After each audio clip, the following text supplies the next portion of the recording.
Welcome to the SCHEELS Outdoors Podcast, your source for information on hunting, fishing, and all of your outdoor passions.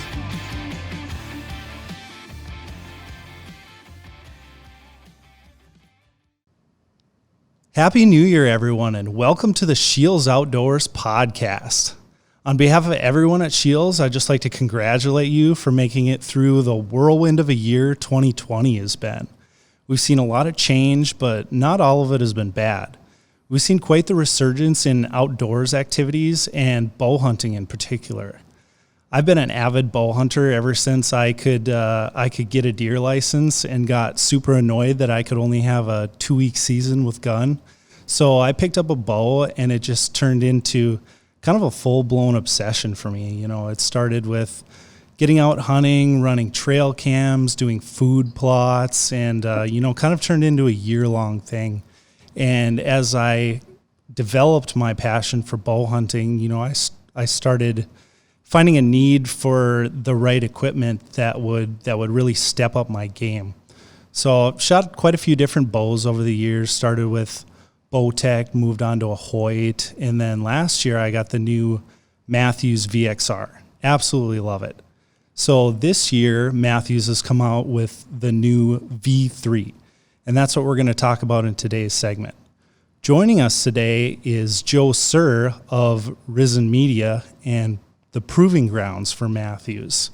So he's been out shooting this bow for a full year now, so we thought, who better to give a review on this new bow than someone who has had it out for a whole season. So Joe, thank you for joining us today. Can you tell us a little bit about your background and who you are? Yeah, man. Thanks, Mike. I appreciate the opportunity to be on here. So like you said, name's Joe Sir. Risen Media is my production company's name. Basically, I do content creation in the outdoor industry. It started with a TV show on the Sportsman's Channel called Hallowed Ground Outdoors. We ran for about 6-7 seasons. And then, just as TV, that platform kind of changed and we started picking up more, being more production focused, picking up clients and stuff. We just transitioned more into a content creation boutique, if you will. I guess we do everything from our own content, which provides me an opportunity to get out in the field plenty and hunt, all the way to producing, everything from social media videos to television commercials, short films, stuff like that for a handful of clients in the outdoor industry. So pretty much I'm blessed with the opportunity to be in front of and behind the camera, just out doing something that I enjoy, like yourself, just being in the outdoors and hunting. So that's pretty much what we do in a very small nutshell. Mm-hmm. That's very cool. It's awesome that you were able to just basically turn your passion into a profession. So how did that develop? How did you know that, hey, I love bow hunting and I want to turn it into a job? Yeah, I think a lot like yourself, just as soon as I could start getting a license at 12 years old, I started hunting and was obsessed with it from a very young age. Blessed, I live in Iowa, so we're obviously in really good deer hunting country. So that was something that I naturally fell into. And like yourself, it sounds like it started off, gun hunting with the family 1 week a year type of thing. And then slowly as you progress as a hunter, or as I progressed as a hunter, it was like, I got into bow hunting and became addicted with that. And just fell in love with it. And like you were saying, not to only be able to hunt for 1 week a year. So got into bow hunting. I was homeschooled actually from like 6th grade on. We moved into the country when I was a 6th grader. So that provided some flexibility and opportunity to kind of schedule school around hunting a little bit. My mom believed that I was learning a lot of life lessons out in the field. So she created an opportunity for me to cultivate that passion. And really from that, 6th, 7th grade, being a 12-year-old and on, there weren't a whole lot of days where I wasn't hunting something, whether it was duck hunting in the morning or pheasant hunting in the afternoon or sitting in a deer stand at night. It was pretty much all fall. I just outside of sports, like when I wasn't playing sports, I was hunting And I'll be, if I'm being honest, probably a little bit of school went on. that definitely got put by the wayside for the things that I was passionate about. But because of that, I just was in a position to really cultivate that passion growing up. And then as far as turning it into a job, man, like the creative stuff was never even on my radar. Like, I don't know if I picked up, I kind of like to draw and stuff like that growing up, but as far as being artsy, if you will, that was pretty much the extent of it. And then after college, I moved back. I got married my senior year in college. My wife and I moved back to the hometown in Cresco, and got to, I was done with college sports. So that just freed up the whole entire fall to basically hunt. So started getting into it, and it's just like a lot of people, how can you turn a passion into a career? I think that's everyone's dream. And for me, it was, we started, here I am out of college, stealing my parents' little handy cam in the mornings to run around with my buddies and, try to film our hunts. And it actually happened really fast. I think at that point, hunting TV shows were a lot about just killing. And that was something that, for me, hunting had turned into being more so about the process than necessarily the end result.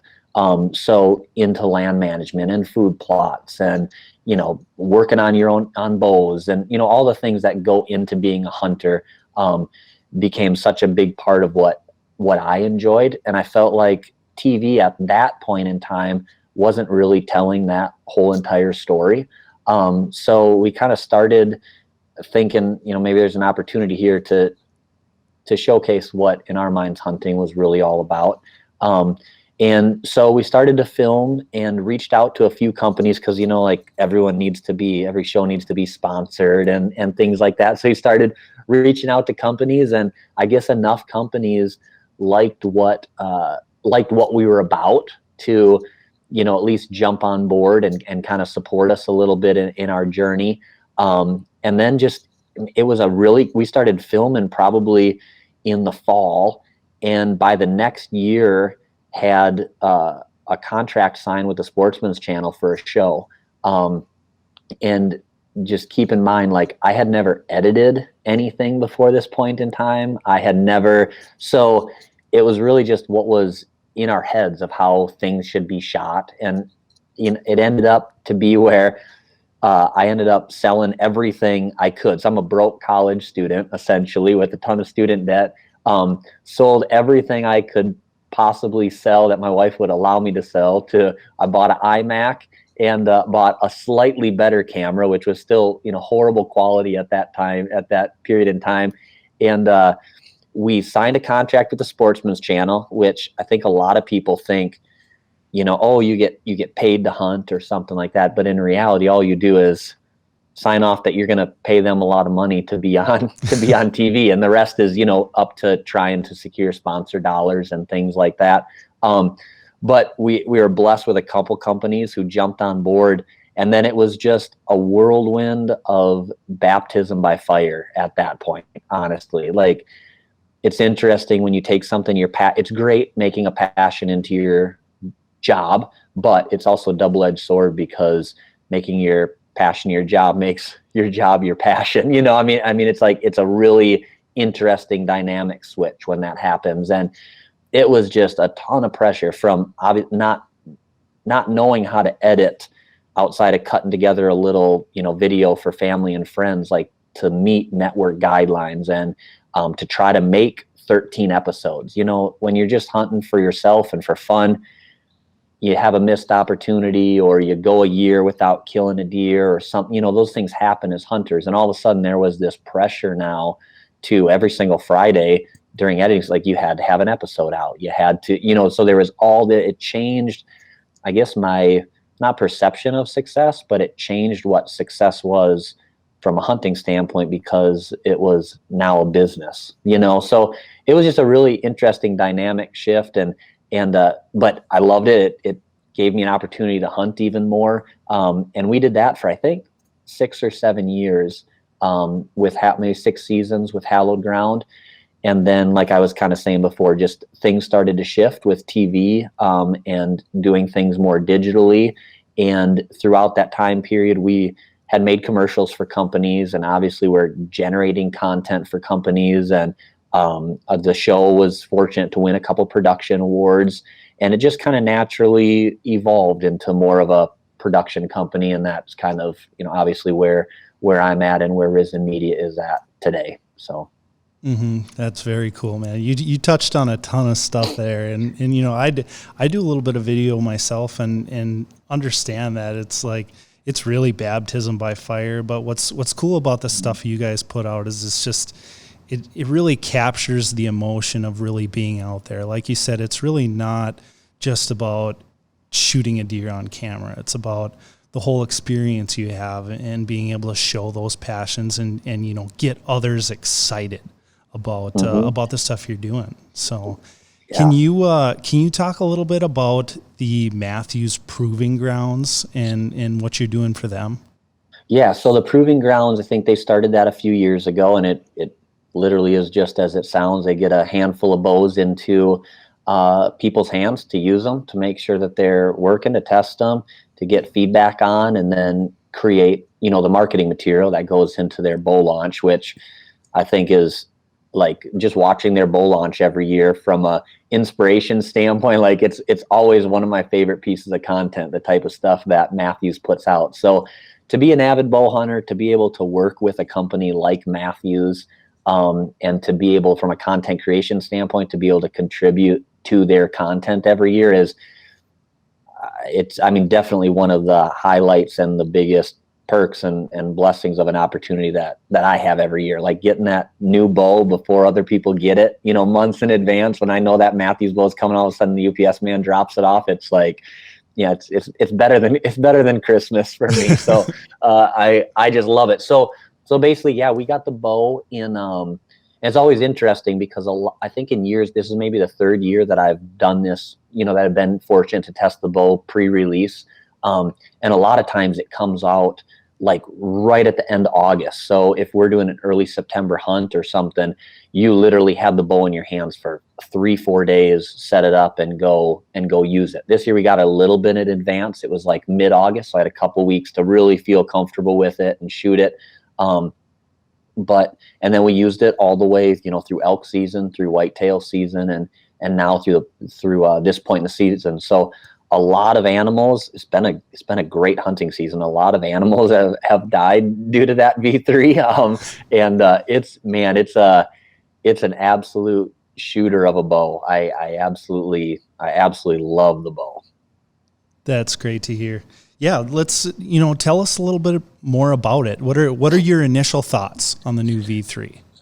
So initial thoughts were I loved the VXR, and I shot the 28-inch VXR, and as I just love compact bows. I'm not a huge long range shooter. I do it practice wise, but realistically hunting scenarios, most of my shots are 30 yards and in realistically. So I've more chosen a lightweight, shorter bow based on my hunting style. And when the 28-inch VXR came out, I was like, this is awesome. This is the best bow I've ever shot. And then I was a little bit nervous because not knowing what Mathews was going to come out with this year, I was like, maybe I'm going to end up shooting a 33-inch bow or something like that. And but so when I got the VXR, I was surprised because it was a little bit longer axle to axle, but the way that they built it, well, first of all, weight wise, I think it was essentially the exact same weight as my 28-inch VXR. So right off the bat, the weight was the same. And then just the way that they've built it with the new limb cups and the beyond parallel limbs, and then their riser design, not only did they cut out weight this year, but they also, and if you watch their stuff, they've created what they're calling their longest, if I say this right, longest riser to axle length, like ratio. So it shoots like even a longer bow than it is, but it still maintains that short axle to axle and that compactness. So I didn't feel, out of the gates, I didn't feel like I was giving anything up at all with the 28-inch VXR moving to the V3. I didn't feel like I was losing any of the things that I wanted in the bow. And with that longer riser design, felt like I was actually gaining more stability. So it, just right out of the box, it tuned. I mean, almost immediately. It was easy to set up, easy to tune, and within an hour of working on the bow, was shooting groups at 80 yards that I felt really confident with. This is just a shooter, easy to tune, a shooter right out of the box. Mm-hmm. Yeah, that's kind of the same way I felt with the VXRs. Like I had a Bowtech Destroyer back in the day, and then I moved to a Hoyt Carbon Element. Both of them were great bows, and I really didn't feel a need to upgrade for a while. Like I shot that Carbon Element for like 8 years, and then I finally shot that VXR and was like, whoa. Okay. Yeah. Right. I got to get this one. So, but it's really cool to hear about the improvements, and it's interesting, like the forgiveness and the accuracy of the longer. What is it? Not the limbs, but the riser being longer. Yep, the riser being longer. So, generally, people think a longer axle to axle adds more stability, but a lot of it's in the riser. Yep. Yeah, and I think that's, interesting. And I don't want to be the guy who's like, this was the greatest bow that I've ever shot. This was the greatest bow that I've ever shot. But literally after shooting this bow, it's the best shooting bow that I've ever had my hands on. It honestly is. And I think that people say, and there's so many good bows out there right now. Like we were talking before we went live. There's so many good bows. You can kill a deer with any bow. And people say, oh, what are they going to change this year? There's been a plateau in technology.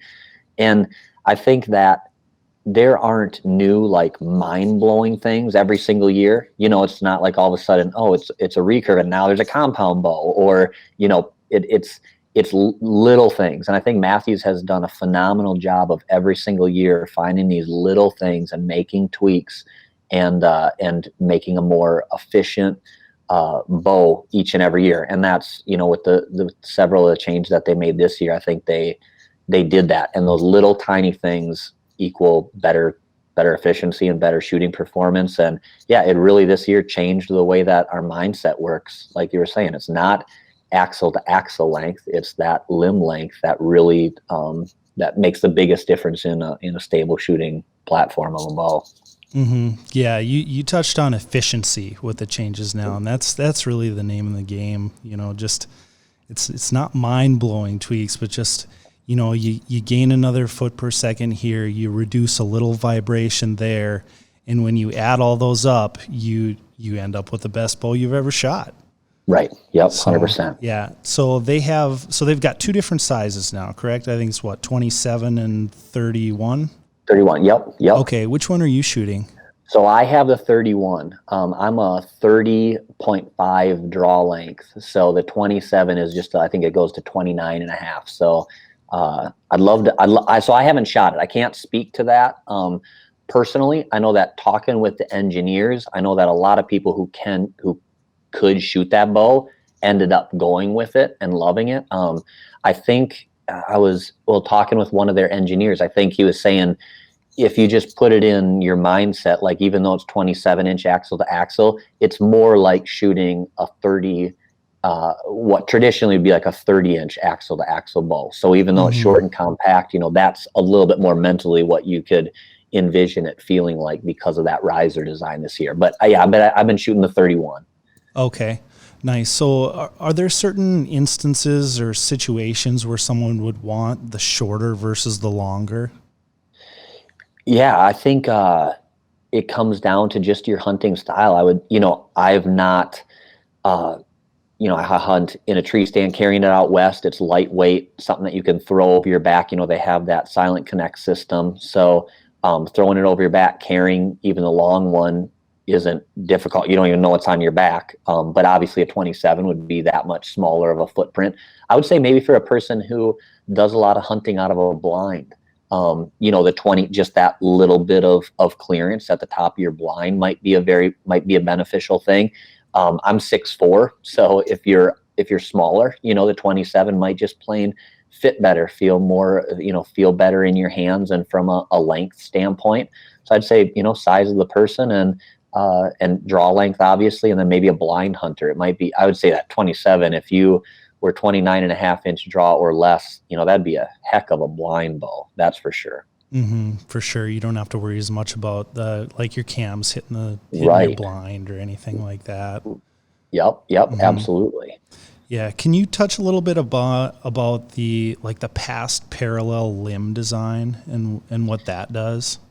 Yeah, I'm not an engineer. I know that. I think, obviously it stays in line with the trying to keep the axle to axle, a compact bow. I think it has to do with the preloaded with energy, hand shock, like you were saying before, it's a lot of those little things that past parallel design does, that helps the overall performance of the bow. And I think also when you're talking about cam timing, they change, their center guard technology, so that they changed this year with basically their roller guard coming down at the exact middle.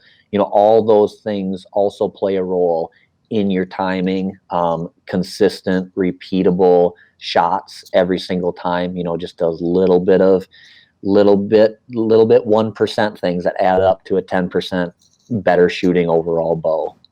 Okay. Very nice. So let's just talk about a few different attributes of this bow now.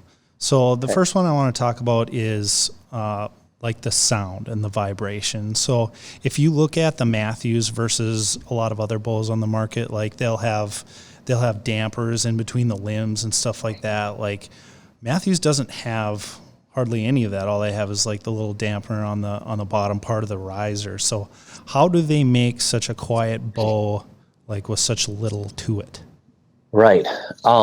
That's probably one of their secrets. That's probably, I think that, but obviously this, switching to those Nano 740 dampeners this year, they found that, I think what they would say is they have paired their dampening system specifically with that bow. So it's not a general, this goes on this bow every year just because it does. I think it's actual specific research into what goes on every bow, why, and then also this year they changed the positioning just slightly to help with, all those points of vibration dampening, where it should be from a vibration dampening standpoint, from a balance standpoint.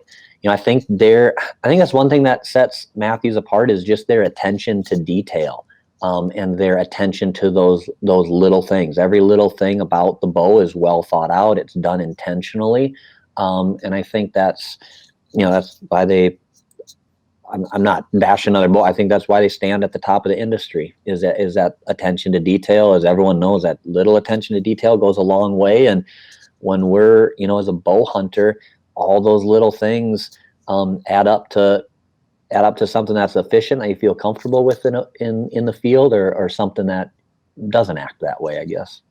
Mm-hmm. So you touched on it a little bit at the beginning of this, but how is it to tune? Easy. Super simple. I think that has to do with their limb cup system. They changed that because of the length of the riser this year, so they had to readjust some of that. Obviously the center guard roller, that's totally different than what you see in the industry, just where that comes off perfectly in the center of the bow. I think all that, as that relates to cam timing and things of that nature, that just equates into an easier bow to tune.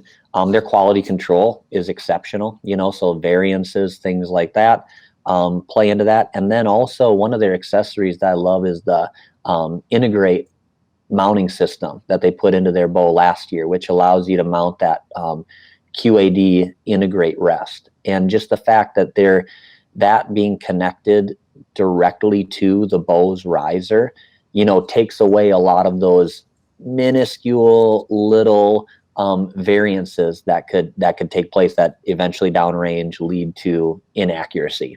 So that, I think that combination just makes it a very a very tunable rig right out of the box. Mm-hmm. Yeah, I had that same instance with my VXR. I went with the QAD integrate rest, and just the precise tunability of that. Like I had that bow just flinging darts, and paper tuning it was, it just took minutes. Nice. It's crazy how accurate you can get and how quickly you can become accurate with that combination.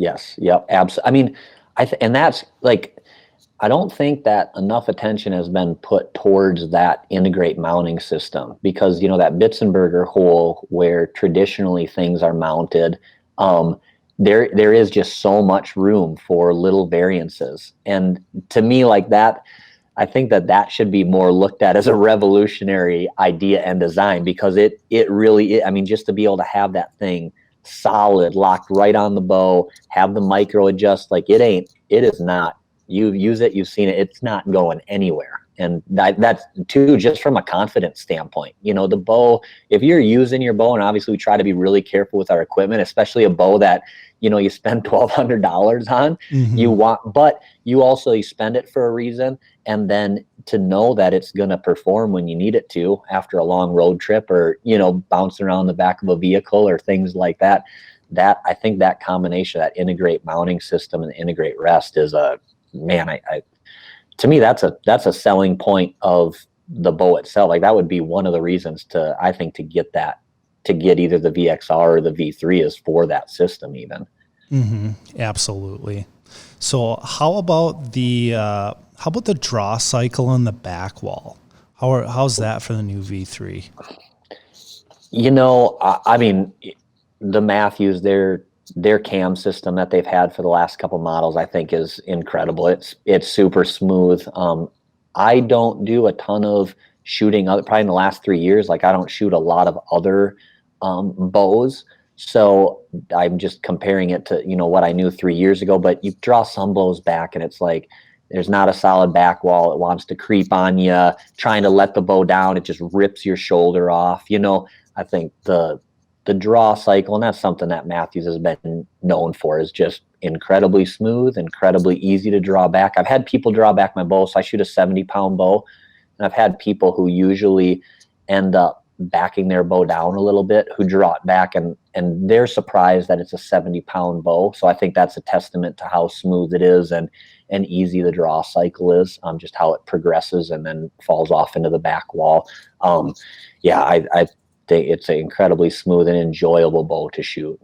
Mm-hmm. Yeah, I feel the same way with that VXR, because like I'd mentioned, I'd shot Bowtech and Hoyt before, because I'd shot all the different bows. I didn't want to just have it in my head, I need to get a Mathews or I need to get Hoyt. Like I had it in my head, I need to shoot all of them and find the one that is perfect for like my setup and my application. And, like 2012, when I went with that carbon element, it was like, that one just felt the best for me. I think it was maybe like the Mathews Z7 or some series around that when I was looking at the Mathews. And I thought the draw cycle was a little harsh, and it turned me off to Mathews for quite a while. But then after shooting the new ones, it was like they've made some refinements now, and it's really great. Draw cycle super smooth, like you said. Back wall, like when you have it back all the way, like you feel 100% confident that that's where it's at and that's where you need to be. Yep, absolutely, and it's repeatable too. You fall into that back wall, it's solid, it's not creeping. It's that you're anchoring the same spot, your back, everything's drawn, everything's exactly the same, which ends up equaling an incredibly, repeatability shot after shot, which is huge. Yeah. So, and I mean, repeatability just inspires confidence and just makes you a better shooter. Right. Absolutely. 100%. Yeah. Mm-hmm. How's this one for speed? So obviously it depends greatly on your setup. I'm shooting a 530 grain arrow, which is pretty heavy. And a 530 grain arrow and 70 pounds at 30.5-inch draw. And I want to say I was getting, real world speed was like, and literally the only time I shot it through a chronograph was right away. But I think it was, 290s, somewhere in the 295, something like that. So incredibly, good. Everyone hears the IBO and stuff like that, and that's not necessarily real world hunting, speeds that you're getting, but it's a quick bow. I've gone with the heavier arrow, and man, I've gone back and forth a lot of times for like elk. I've used a heavier arrow, and then I've dropped it down to get a little bit more speed whitetail hunting. And this year I stayed consistent with the heavier arrow, and man, shot placement is huge, but as far as knockdown power, like just absolutely that arrow, that bow, just broadhead, that combination has been just crushing animals. Like every single hunt, it's like you kill something and I turn around to John who's filming, and it's like, I can't believe that just happened. My elk ran like 10 steps, just that confidence knowing too that if you put in your time with your equipment, that your equipment is not going to let you down. My equipment will not let me down. It's going to be the other way around, for sure. Exactly. So having that confidence, knowing when you're sitting in a stand that, hey, if this deer gives me an opportunity, this deer is going to die. Like there's no doubt about it. There's no better feeling than that too in the woods. And that's what my setup this year has really, really given me, which has been awesome.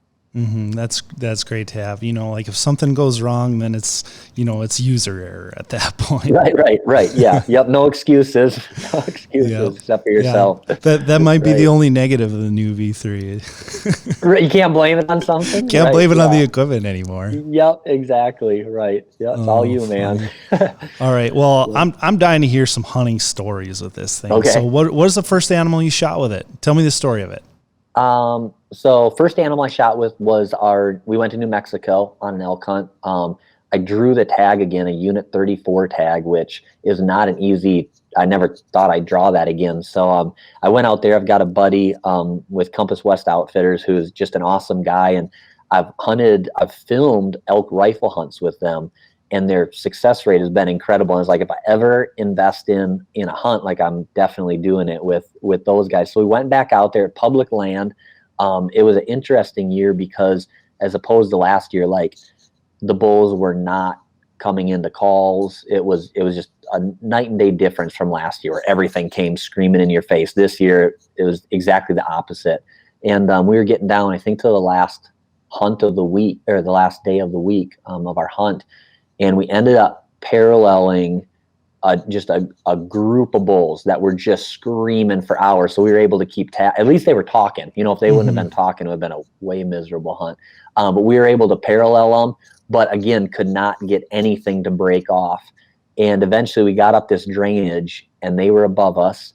And the last bull in the group, it sounded like a stag roaring. And I was like, you're always trying to like base the quality of the animal off of its bugle. You're like, oh man, that sounds like a dinosaur. And that's what it felt like. It felt like we were in Jurassic Park or something. And this guy was just growling. And eventually it got to the point where we were so close into him. The guide was a ways behind us, and then it was myself and John who was filming. And he just, it was almost like the give up point. We couldn't get these bulls to respond at all, to do anything. And he just said, go kill them. So that's all I needed. And we just snuck right up this drainage and got right. The bull was like up on the ridge screaming, couldn't hear him. And his cow ended up taking a trail. And she took a trail, and there was literally like one little tiny opening. And she stopped in it. And I clicked the rangefinder at her, and she was like 59 yards kind of uphill up on the side hill. And then she moved on, and sure enough, he followed about the exact same path, just a little bit higher. It's like 63, 64 yards, something like that. And I'm telling you, man, like the only spot that he could have possibly stopped in order for me to get a shot, he stopped in. And it was just like, right going up his front leg, there was a tree, just a couple inches back from that, there was a tree. So there's like this 8-inch left to right window, just vertically, just right straight vitals. And there was a lot of limb cut. It was thick. There were a lot of limbs. And I didn't know, as far as like the arc of the arrow shooting uphill, necessarily where it was going to go. I knew left and right, like I had a straight line. but I thought, I felt like it was an ethical shot, because if I hit a branch, it couldn't hit the elk anywhere but, in a perfect spot. So I drew back and I shot, and man, it was like a pinball machine going off of branches. That arrow hit every single branch for 63 yards and shot. I don't even know honestly where it went to, but it was so far off hitting branches that the bull didn't even know, what in the world happened. So I think he bugled again and just stayed standing there. And so then what I did was I knocked another arrow and I dropped down on my knees, because the vertical clearance was what got me. It nicked a branch, on the arc of the shot. So I got down on my knees, drew again, and just I shoot a 4-fletch white fletching. So it just vividly, like in my head, I can just envision it like slow motion right now. That just a perfect spiral, just 63 yards straight up, tanked him right through just double lung.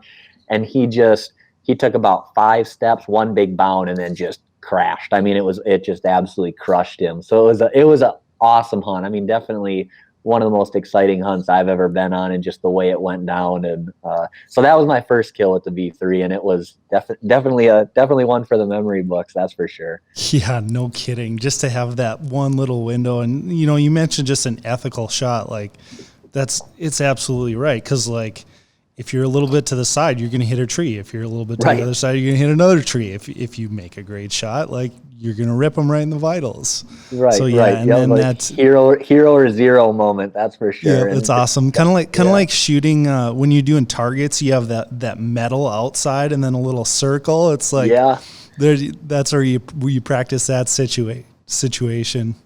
Yep, absolutely, 100%. Yeah, yep. Mm-hmm. So that was a good first hunt with the V3. That's for sure. Absolutely. So, what was next? Did you move on to whitetails, or did you do speed goats or something like that? Yeah, we did. We did a muzzleloader speed goat hunt, which was another miracle shot. I took my sons out to South Dakota they just crawled around in the grass with me, and ended up. I'm sorry, Colorado, because it's iron sights in Colorado. So, which was interesting. But so we did that, shot a nice goat out there, had a bunch of fun with them, having them catch the Western bug, and then came back here for whitetail season.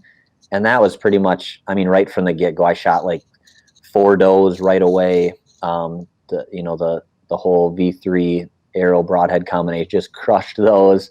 And then I had a buck that I actually thought had gotten shot during gun season last year. Didn't have any trail camera pictures of him. And then cell cams, man, another product that has absolutely changed the way we hunt. Not even 100% sure how I feel about it anymore, because it's such an effective way of scouting. But we were gone for the weekend on a little family trip. And I had not seen this deer. And of course, every time you go away, like, the weather gets right, so it was like end of October, this massive cold front came. We were gone with the family. And like that Friday night, my trail camera lights up with this buck that I thought was dead, and just a gorgeous. And so I'm like, the dad who my mind is somewhere else the whole entire weekend. I'm like, we got to get home. We got to do this. This buck's so killable.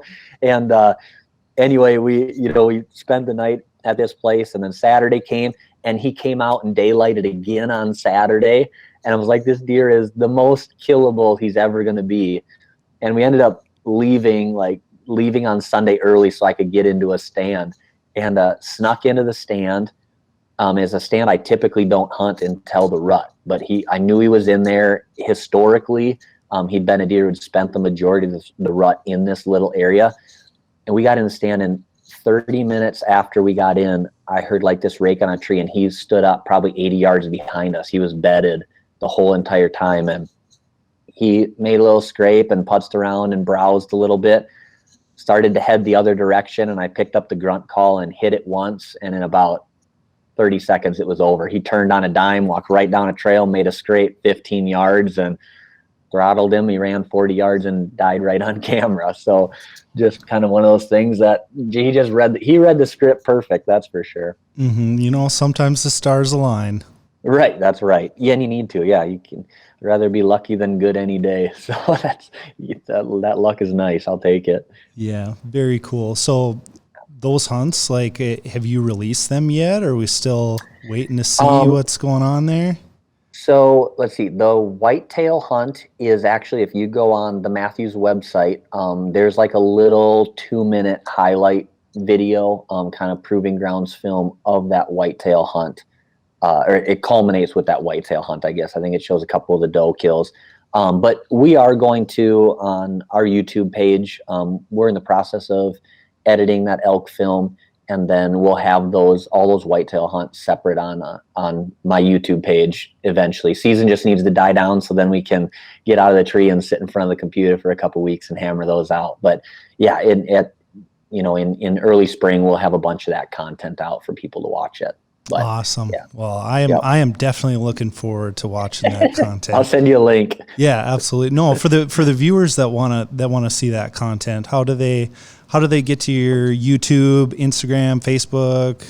Yeah, so I'm on Instagram. It's joe.sir, SIR, and then there's a link there, I think, for YouTube, and otherwise I'm not even sure what my YouTube handle is. I think it just probably type in Joe Sir, and you'll probably find me somewhere on there, I guess. But in YouTube, we just started to kind of build out that content, and we've just got, since we stopped the show, a lot of our content has been going towards clients in these little projects, like this Mathews stuff. But the whole entire hunts aren't really being utilized. So I've got like 3-4 years of these backlog hunts, which have been, I mean, some awesome years, and big deer and big elk and such. So we're working on rolling that and building that YouTube content a little bit. So there's stuff on it. My New Mexico elk hunt from last year, my archery hunt, which I think we called in like 27 bulls that week and killed just a 370 hammer on the last day. So that's on the YouTube page.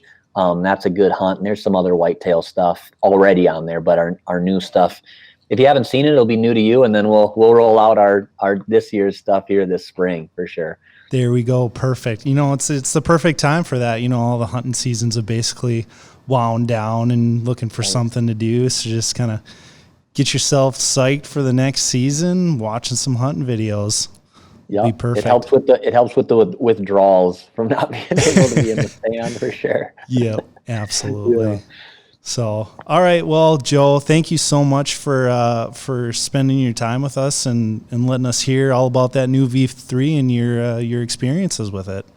Yeah, man. No, I appreciate the opportunity. So, all right. Well, thanks again. You bet, man. Thank you.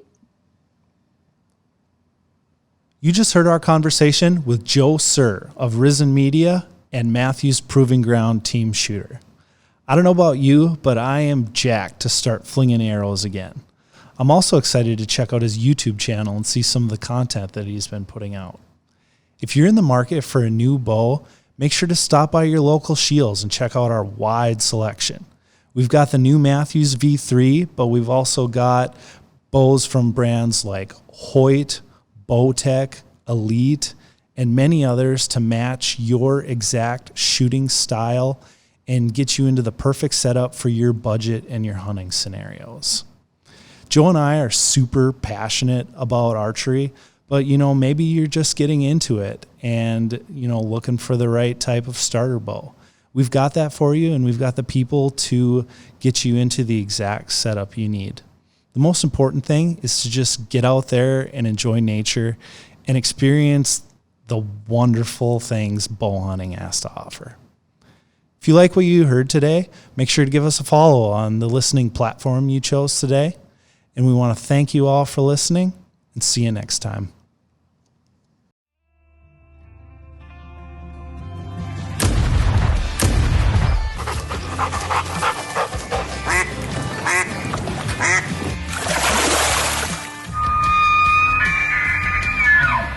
Thank you for listening to the SCHEELS Outdoors Podcast. Stay tuned for future segments and visit our social media pages, SCHEELS Outdoors on Facebook and Instagram for daily updates.